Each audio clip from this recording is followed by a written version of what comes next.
दो बार आप चुनाव हारे हैं। मेरा पहला सवाल यही है, तो इस बार क्या नई तैयारी होगी और क्या नई रणनीति होगी जिसके कारण जीत आपके सर पर बांध सके? अमूमन ये देखा गया खबरों में भूमाफिया पहाड़ी काट रही, या भूमाफियों ने जमीन हड़प ली किसी गरीब की जिसको पता ही नहीं है, बल्कि उसको अंगूठा लगाना तक सही से नहीं आता। तो इसमें क्या नई पहल करेंगे कि भूमाफिया कहीं न कहीं गरीबों की जो जमीनें हैं जो छीनते हैं, लगातार मुकदमे भी दर्ज होते हैं, उन पर कोई कार्रवाई या अंकुश लग नहीं पाता है। गोगुंदा क्षेत्र में पहाड़ियों को काटने का काम जोरों शोरों में चल रहा है, जबकि कलेक्टर ने आदेश जारी कर रखे हैं, जबकि हाईकोर्ट के भी आदेश है। तो इस बार कई नई पार्टियां गोगुंदा क्षेत्र में सक्रिय है और अमूमन ये देखा जा रहा है कहीं न कहीं जातिवाद की जो राजनीति है वो पनप रही है। नमस्कार, मैं हूं हेमंत सिंह और खास मुलाकात नेताजी के साथ हम पहुंच चुके हैं गोगुंदा विधानसभा क्षेत्र में। हमारे साथ में अभी एक मेहमान मौजूद हैं, उनसे परिचय करवाएंगे और आखिरकार गोगुंदा विधानसभा को लेकर क्या कुछ कहते हैं, क्या उनके वादे हैं और क्या जनता इनसे चाहत रखती है। देखने वाली बात होगी। खास मेहमान से हम मुलाकात करेंगे, उनसे बात करेंगे और उनसे जानेंगे उनके वादे। आइए, नमस्कार। नमस्कार सर, कैसे हैं आप? बिल्कुल फाइन। हमारे कार्यक्रम खास मुलाकात नेताजी के साथ विधानसभा चुनाव 2023 में आपका स्वागत। थैंक यू सर, गोगुंदा को लेकर पिछले 10 वर्षों में 2 बार आप चुनाव हारे हैं। मेरा पहला सवाल यही है, तो इस बार क्या नई तैयारी होगी और क्या नई रणनीति होगी जिसके कारण जीत आपके सर पर बांध सके? विधानसभा क्षेत्र गोगुंदा ट्राइबल सुप्लान एरिया की सीट है जी, और मैं मानता हूं कि इस बार में हमारे प्रत्येक कांग्रेस के कार्यकर्ताओं ने ठाना है जी कि हम दूर दराज ठाणे एरिया में माननीय मुख्यमंत्री की जन कल्याणकारी योजनाओं के आधार पर जी एवं जो माननीय मुख्यमंत्री जी ने डेवलपमेंट के काम किए हैं जी उनके आधार पर कांग्रेस का हर कार्यकर्ता एकजुट होकर के प्रसार में जुटा हुआ है। इसलिए निश्चित तौर से मुझे उम्मीद है कि आने वाले टाइम पे निश्चित तौर से गोगुंदा विधानसभा क्षेत्र कांग्रेस की जोड़ी में जाएगी। सर, मेरा सवाल ये है कि पिछली 2 बार यानी कि कहीं इस बार कहीं नई कैंपेनिंग की क्या तैयारी, विशेष क्या तैयारी जिसके कारण ये सीट आपके पाले में जाएगी या कांग्रेस के पाले में जाएगी, ये कहा जाए? विशेष तैयारी क्या है? विशेष तैयारियां हमारे जनरल रूटीन में तैयारियां रहती हैं। हम कांग्रेस के कार्यकर्ता के साथ में मीटिंग करते हैं, मीटिंग करके प्लान करते हैं कि भाई अपने को जन कल्याणकारी योजना गांव ढाणी में बतानी है। उसके साथ में कांग्रेस गारंटी कार्ड जो माननीय मुख्यमंत्री जी ने देने के लिए शुरू किया है, उसमें इस बार में घोषणा पत्र में सम्मिलित करने जैसी बहुत बड़ी बात उसमें आई है जी। और उस गारंटी कार्ड में जी पहला उन्होंने एक गृह लक्ष्मी योजना गारंटी को रूप में उन्होंने पहल करने का काम उसमें जिक्र किया है जी। और मैं मानता हूं कि जो प्रत्येक महिला है जी जिनका जन आधार कार्ड बना हुआ उनके खाते में माननीय मुख्यमंत्री जी ने आह्वान किया कि भाई ऐसी महिलाओं के खातों में प्रतिवर्ष 10,000 रुपए डालने के लिए प्लान करने का काम करेंगे जी। आपदा प्रबंधन में जी किसी का मकान ढह जाए, कुछ ऐसी स्थिति हो जाए, उनके लिए भी माननीय मुख्यमंत्री जी ने 15 लाख का प्रावधान करके एक नए आयाम स्थापित करने का सौभाग्य हासिल करने की बात कही है जी। मैं मानता हूं दूसरी जो बात कही है इंग्लिश मीडियम में हमारे बेटे बेटी को पढ़ाना, ये तमाम तरह की बात, टेबलेट देना, लैपटॉप देना, उपलब्ध कराना, 1 करोड़ महिलाओं को 500 रुपए में गैस टंकी उपलब्ध कराना और जो गोवर्धन गारंटी योजना के रूप में एक बहुत बड़ी बात कही है जिसमें उन्होंने कहा है कि भाई 2 रुपए किलो के हिसाब से गोबर खरीद करके जैविक प्रोडक्ट बनाने के लिए जो काम कर रहे हैं उससे निश्चित तौर से हमें ये है कि ये एक रणनीति के तौर पर हमारे सभी कार्यकर्ता गांवों में, एरिया में इस बात को लेकर के पहल कर रहे हैं और जन कल्याणकारी योजना बता रहे हैं कि राजस्थान में कांग्रेस का था ये योजना लागू होगी। ये निश्चित रूप से कंपेयर के रूप में काम करेगा जी। इस बार जनता के साथ क्या नए आपके वादे हैं और क्या नई तैयारी है? वादों को लेकर क्या नए वादे? पानी, बिजली, मकान, भोजन, ये तो अमूमन हर चुनाव में रहे। इस बार किस तरीके के नए वादे मांगे जी आपके? हमारे वायदे कुछ नहीं, हमारा सबसे बड़ा मामला ये कि ग्रास रूट पे जब डॉक्टर मांगेलाल गरासिया काम करता था, हम जानते हैं, मैं किसानों का बेटा हूँ जी। किसान का बेटा होने के नाते हम देखते हैं कि हमारे जो जोत है वो छोटी है, बड़े लैंड होल्डर नहीं है जी। और बड़े लैंड होल्डर नहीं है तो जो किसी के पास में 2 बीघा, 5 बीघा, 10 बीघा वाला बड़ा काश्तकार माना जाता है। तो मैं मानता हूँ कि उसमें हम किस तरह से काम कर सकें जी। और उसमें हॉर्टिकल्चर को प्राथमिकता देकर के उनको जीविकोपार्जन कैसे बढ़ा सकें, उस रूप में भी पहल करने के लिए कर रहे हैं। सर इसी के साथ एक सवाल मेरा ये बनता है कि अमूमन भू माफिया जो कहे जाते हैं क्षेत्र के, वो अमूमन क्या करते हैं कि छोटे जो गरीब तबके के जो लोग हैं, जैसे अमूमन ये देखा गया खबरों में भू माफिया पहाड़ी काट रहे या भू माफिया ने जमीन हड़प ली किसी गरीब की, जिसको पता ही नहीं है, बल्कि उसको अंगूठा लगाना तक सही से नहीं आता। तो इसमें क्या नई पहल करेंगे कि भू माफिया कहीं न कहीं गरीबों की जो जमीनें हैं जो छीनते हैं, लगातार मुकदमे भी दर्ज होते हैं, उन पर कोई कार्रवाई या अंकुश लग नहीं पाता है। अगर आप जीतते हैं तो इस पर किस तरह की कार्रवाई आप कराएंगे या फिर सरकार से करवाएंगे? सबसे बड़ी बात है कि खातेदार का राइट होता है जी, और खातेदार क्या करता है, अपने राइट के आधार पर दूसरों को परसेव भी करता है जी।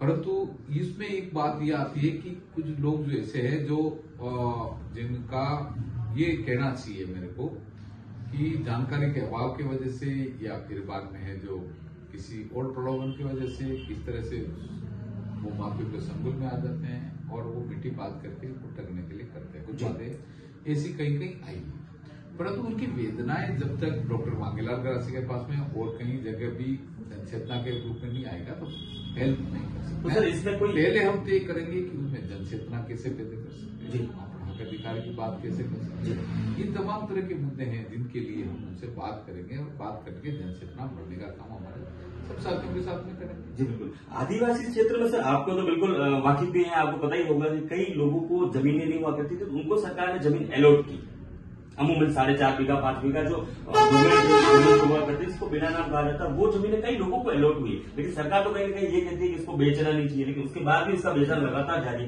तो इस पर किस तरीके का अंकुश लगेगा, क्योंकि इसमें कहीं ना कहीं आदिवासियों को कोई फायदा मिलेगा। अगर वो नहीं बिकेगी तो उनके पास मौजूद रहेगी, तो आने वाली पीढ़ी में इनकी जमीन को लेकर खेती कर सके या आगे बढ़ सके, एजुकेशन भी उसी पे कहीं आधारित है। मैंने ये बात दोहराई आपको कि कोई भी लैंड होल्डर होता है वो अपना अधिकार अपने पास में, परंतु उनको जनचेतना कैसे बढ़ सके कि फ्यूचर के लिए बहुत जरूरी है कि हमारे जो आने वाली जो पीढ़ी है उनके लिए उनको जरूर निश्चित रूप से देखना चाहिए। और जो कई तरह के ऐसे भूमाफिया हैं जिनके लिए जनचेतना बढ़ करके उनको ठीक है। जैसे गोगुंदा की खूबसूरती सबसे ज्यादा गोगुंदा में पहाड़ी क्षेत्र, अमूमन जमीन बहुत कम है, और जहां पर भी देखा जाए अमूमन उदयपुर और गोगुंदा क्षेत्र में पहाड़ियों को काटने का काम जोरों शोरों में चल रहा है, जबकि कलेक्टर ने आदेश जारी कर रखे हैं, जबकि हाईकोर्ट के भी आदेश है। तो इस पर आप क्या नई ऐसी प्रयासरत रहेंगे कि आने वाले वक्त में कोई नया ऐसा कोई कानून सरकार से आप दबाव डालकर या प्रेशर बनाकर या फिर आपके जो भी दावे वादे रखकर अगर लाते हैं तो इस पर क्या आप कुछ करेंगे? लैंड रिव्यू एक्ट में कई तरह के प्रावधान पड़ेंगे। जी सर। प्रावधान अपना काम करता है, कानून अपना काम करता है, और जहां जहां जैसी स्थिति बनेगी, जहां पर सरकार में कोई बात करनी हो, सरकार में कोई विशेष प्राथमिकता रखनी हो, बात को रखने के लिए करेंगे। जी। तो जैसे गोगुंदा राष्ट्रीय स्थली में अमूमन आपने देखा है कि पूर्व में 10 साल पहले आप रहे, कई विकास आपने भी करवाए हैं, कई विकास विपक्ष हैं उन्होंने भी करवाए। तो इसमें राष्ट्रीय स्थली को लेकर फोकस क्यों नहीं हो रहा सर? ये जो विकास है वो कहाँ अटक रहा है? मैं माननीय मुख्यमंत्री जी का बहुत धन्यवाद करता हूँ सर कि इस बार में मायका की गुफा के लिए सर 5 करोड़ का प्रोजेक्ट तैयार कर, बिल्कुल जी, हम उसको उत्थान के रूप में करें जी। यही नहीं, महाराणा प्रताप राजतिलक स्थली के जी बिलोड़ा पेनोरमा जो है हमारे को बहुत बड़ा पैसा देकर के तैयारी की उस रूप में हमें उसको डेवलप करें जी। इसको पूरा मेवाड़ कॉम्प्लेक्स में लेकर के तैयारी कर रहे हैं कि हमें महाराणा प्रताप राजतिलक स्थली है उसको कैसे डेवलप करें जी। तमाम तरह की बातें हैं और जो कभी बेसी रही है, क्योंकि डॉक्टर मांगेलाल गरासी 10 वर्षों से एमएलए नहीं है जी, और नहीं है तो कई तरह की दिक्कतें आती हैं जी। यदि कलम में पावर नहीं होता है तो तकलीफ पड़ती है, परंतु निश्चित रूप से अगर यहाँ की जनता गोगुंदा के सभी भाई अगर आशीर्वाद देने का काम करेंगे तो उन आशीर्वाद के आधार पर कलम आगे चलाने के लिए करेंगे। मैं मानता हूँ आने वाले टाइम में ये जो लोगों की आकांक्षा है या हमारे मन में परिकल्पना है कि इस महाराणा प्रताप राजतिलक को कैसे डेवलप किया जाए, उसमें आप सब मिलकर के काम करेंगे। सर इस बार कई नई पार्टियां गोगुंदा क्षेत्र में सक्रिय है और अमूमन ये देखा जा रहा है कहीं न कहीं जातिवाद की जो राजनीति है वो पनप रही है। तो इस पर आपको क्या लगता है, भाजपा के वोट कटेंगे या फिर कांग्रेस के? देखो, जहां पर जातिवाद का जहर घुलता है वहां पर ठीक नहीं। लोकतंत्र में जातिवाद के आधार पर हो या धर्मवाद के नाम पर हो या प्रांतीयवाद के नाम पर हो या भाषावाद के नाम पर हो या किसी तरह का अगर कोई इस रूप में होता है तो उनका खामे ना बोलूंगा इसमें। तो कहीं ना कहीं इसकी खुशी ये समझ लेंगे कहीं ना इसमें विपक्षी दल को कहीं नुकसान पहुंचेगा या फिर कांग्रेस को? ये जो जातिवाद का जेर बोलने का काम ही विपक्षी दल कर रहे हैं, और विपक्षी दल जब इस तरह से जेर बोलेंगे तो वो ठीक नहीं है। हमारे यहाँ पर क्या है, वसुधैव कुटुंबकम के रूप में हम यहाँ पर रहते हैं। यहाँ पर 36 कौम के भाई हैं और 36 कौम हम आज दिन तक देखते आ रहे हैं कि एकजुट होकर के हम काम करते हैं, चुनाव लड़ते हैं, भाईचारे के रूप में काम करते हैं। कोई किसी के रूप में जातिवाद का जेर नहीं बोलता है, परंतु इस तरह के लोग आजकल लोकतंत्र में आने लगे हैं जो जातिवाद का जेर बोल करके राजनीति और तुष्टिकरण करना चाहते हैं, उसको बर्दाश्त नहीं करेंगे। और हमारे सब लोग जानते हैं कि जातिवाद के नाम पर कोई अगर इस तरह से काम करता है तो उनका खामियाजा उनको भुगतना पड़ेगा। सर, ये प्रताप महाराणा प्रताप की राजतिलक स्त्री है कहीं कहीं, और भाजपा ने इस बार वापस उसी दावेदार को मैदान में उतारा है भाजपा से। आप जानते ही हैं प्रताप लाल जी गमेती को, जिनके ऊपर पिछले 2 बार तो इस तरीके के आरोप लगे। एक बार गोवा की इस तरह की तस्वीरें वायरल हुई, आपने स्वयं ने देखा होगा, आम जनता ने देखा, गोगुना ने। तो इस पर आपको क्या लगता है और आप इस मामले को लेकर क्या कुछ सोचते हैं? उन पर कार्रवाई हुई नहीं हुई, क्या कुछ रहा इसमें? आप देखो, ऐसा है, ये जो गोवा की तस्वीर हो या अन्य जगह की तस्वीर हो, या कोई बात निकल करके आती है तो वो देश दुनिया में आप तो कह रहे हो कि आपने देखी होगी, मैंने ही नहीं, जो पूरा विधानसभा क्षेत्र नहीं, पूरा राजस्थान और पूरे देश में ये तस्वीरें देखी है जी।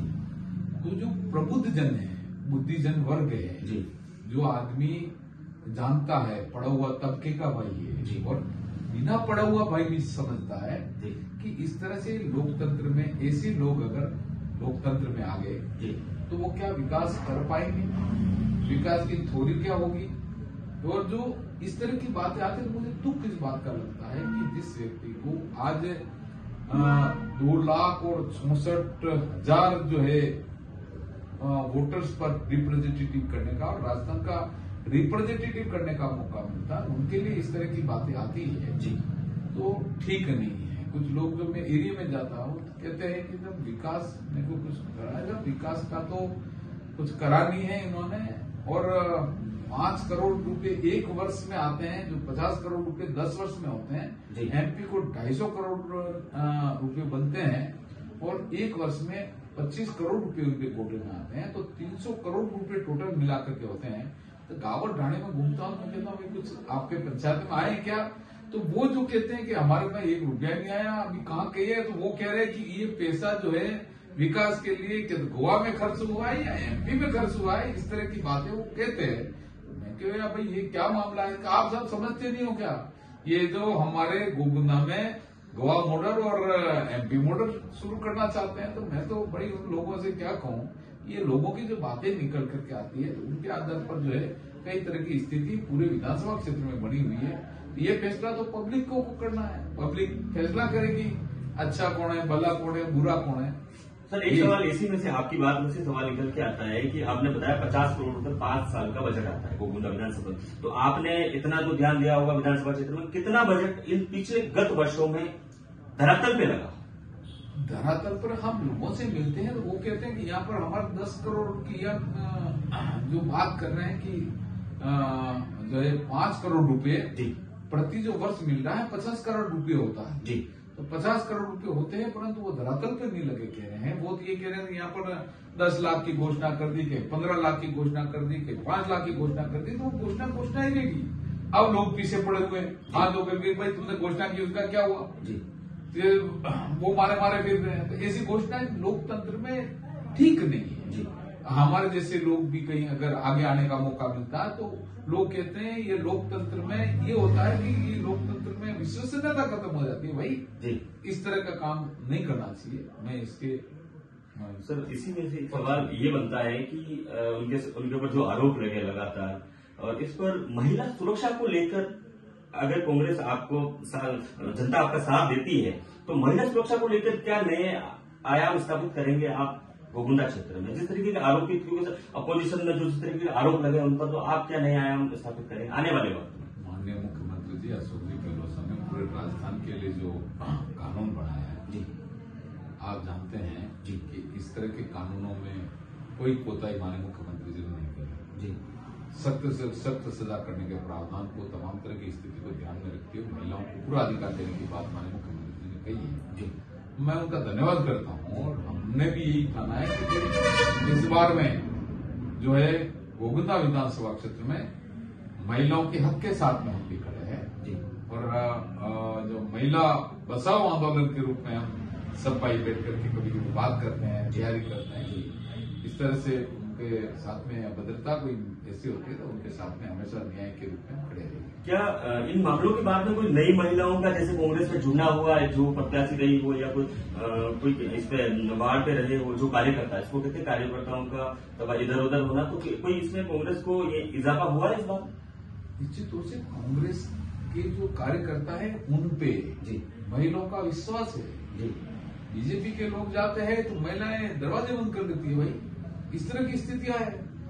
कांग्रेस पार्टी के जो वफादार आदमी है, हमारे सब साथी अच्छा काम करते हैं, कभी कोई लांछन नहीं लगने वाले लोग हैं, उनसे बैठ करके बात करके महिलाओं का पूरा जो है आगमन हुआ है हमारी पार्टियों में, विभिन्न पदों पर हमारी महिला काम कर रही है। और आज जो विधानसभा क्षेत्र में महिलाओं का जो क्रेज बढ़ा है और विश्वास बढ़ा है तो कांग्रेस के साथ में बढ़ा है। नहीं, मेरा ये कार्यकर्ताओं में कोई बढ़ोतरी हुई है इस बार? निश्चित रूप से कांग्रेस के कार्यकर्ताओं में महिलाओं की प्राथमिकता भागीदारी रही है भाई। युवाओं को लेकर सर इस बार क्या रहेगा, क्या रुझान रहेगा गोविंदा को लेकर? अमूमन ट्राइबल क्षेत्र से देखा जाता है कि कहीं कहीं जन चेतना की तरह युवा बाहर पढ़ने या फिर बाहर व्यापार करने निकल रहे हैं, तो युवाओं को लेकर यहाँ लोकल स्तर पर, उदयपुर स्तर पर क्या कुछ रहेगा आपकी सोच इस पर? युवाओं में जानते हैं कि जिन लोगों ने पढ़ाई की है, लोग जो युवाओं के रूप में बाहर रोजगार कर रहे हैं, वो इस बात को समझते हैं जी कि वाकई में विधानसभा क्षेत्र गोविंदा में कौन व्यक्ति है जो हमारा इस एरिया में विकास की गति को बढ़ावा देने का काम करेगा। कौन ऐसा व्यक्ति है जो लोकतंत्र में आस्था रख करके सब भाई के साथ में न्याय की बात करेगा। कौन ऐसा व्यक्ति है जो हक अधिकार की बात करके और सबसे बड़ी बात ये करेगा कि भाई विकास की गति को आगे बढ़ाने का काम करेगा। ये तमाम तरह की बात है जिनके लिए मैं मानता हूं कि जो है वो निश्चित रूप से युवाओं में एक नया जोश जगा है। और नया जोश जगा है तो निश्चित रूप से मैं मानता हूं कि युवा की सबसे ज्यादा भागीदारी रही है, जो अच्छा फैसला करने का काम करेंगे। और आने वाले टाइम में विधानसभा क्षेत्र गोविंदा में युवाओं के मन मुद्दे पर हमारे कांग्रेस पार्टी को बढ़ावा मिलेगा और कांग्रेस सीट जीत करके राजस्थान में एक नया कीर्तिमान स्थापित करेगी। आप राजस्थान और गोविंदा विधानसभा के क्षेत्र के तमाम लोगों को क्या कुछ कहना चाहेंगे हमारे चैनल के माध्यम से? मैं आपके वादे दावे सारे कुछ ऐसा है कि आज मैं गोविंदा क्षेत्रवासियों को बहुत बहुत धन्यवाद देता हूं कि उन क्षेत्रवासियों ने जिस तरह से एकजुटता दिखाने का काम किया है। और मैं मानता हूं कि बड़ी संख्या में हमारी माता बहनें, बड़ी संख्या में हमारे नौजवान यूथ कांग्रेस कमेटी के साथी और पूरे गोविंदा विधानसभा क्षेत्र के तमाम सभी भाई वो ये कह रहे हैं कि इस बार में डॉक्टर मांगीलाल गरासिया चुनाव नहीं लड़ रहा है, इस बार में हर कांग्रेस का कार्यकर्ता चुनाव लड़ने का काम कर रहा है। और मेरा मानना है, मैं उनको बहुत बहुत धन्यवाद देता हूं कि इस बार में हमारे तमाम कांग्रेस के कार्यकर्ता और तमाम हमारे विधानसभा क्षेत्र के प्रबुद्धजन यही सिद्ध करना चाह रहे हैं कि वाकई में इस एरिया को डेवलपमेंट की ओर किस ओर आगे ले जाने का काम करते हैं। और कौन कर रहा है उनके लिए हम तटस्थता से खड़े रह करके उनका पूरा सहयोग करेंगे, ऐसी भावनाएं देखने को मिलती है। इसलिए मैं गोविंदा विधानसभा क्षेत्र के तमाम सभी वासियों को बहुत बहुत धन्यवाद देता हूं कि उनका आशीर्वाद डॉक्टर मांगीलाल गरासिया पर रह सके। और यदि आप उनका आशीर्वाद डॉक्टर मांगीलाल गरासिया के साथ में रहता है तो कलम में जो ताकत दिलाने का काम हमारे भाई करेंगे, तो ये कलम हमारे इस एरिया के लिए, विकास के लिए, उनकी भावनाओं के अनुरूप चल करके न्याय और संगत काम करके ये कलम चलाने का काम डॉक्टर मांगीलाल गरासिया करेगा। और मैं मानता हूं कि 1 लाख का वोट जो दे रहे हैं उन वोट का ब्याज सहित भुगतान करके विकास की कड़ी को सशक्त और मजबूत करने का काम डॉक्टर मांगीलाल गरासिया करेगा। ये मैं सबको कहना चाह रहा हूं। पुनः विधानसभा क्षेत्र गोविंदा के तमाम वासियों को बहुत बहुत धन्यवाद और आभार व्यक्त करता हूं। ये थे हमारे मेहमान मांगीलाल जी गरासिया। खास कार्यक्रम खास मुलाकात नेताजी के साथ गोविंदा विधानसभा चुनाव 2023। अब हम लिए चलते हैं नए प्रत्याशी के साथ।